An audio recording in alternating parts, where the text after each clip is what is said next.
Hello everyone, welcome to the Solo Gaming Spotlight. How Gloomhaven is buttons and bugs. Or better yet, how much of what I love about Gloomhaven is in this box. You remember Gloomhaven, right? Maybe from outside the city?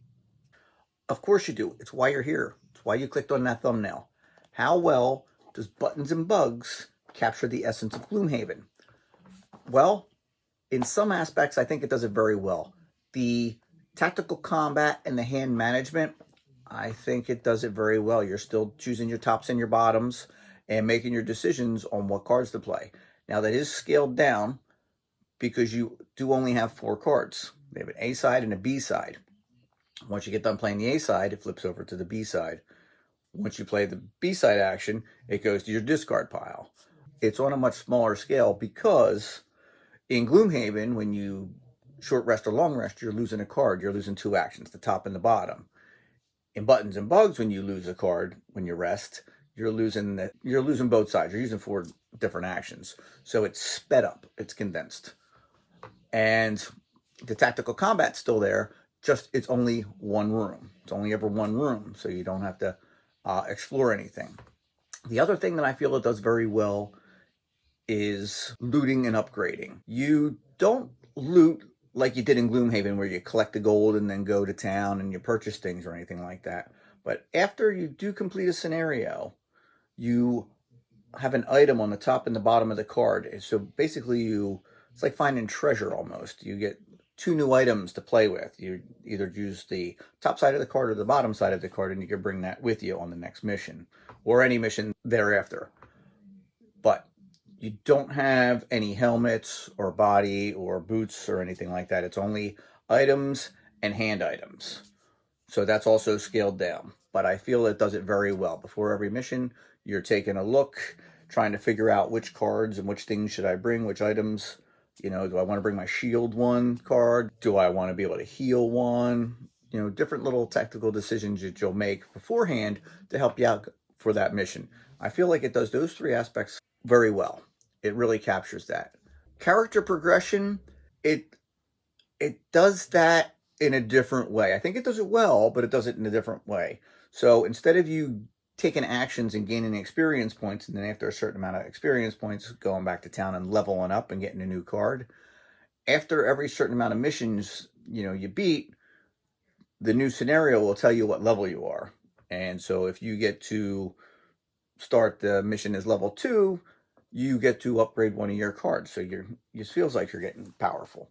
You're not stuck with that card though. So if you lose or the next mission, even if you succeed the next mission, you can pick a different card to upgrade out of your 4 cards. This card, it'll tell you on your character sheet, this card upgrades to this card. So this card you get rid of and it becomes this card here.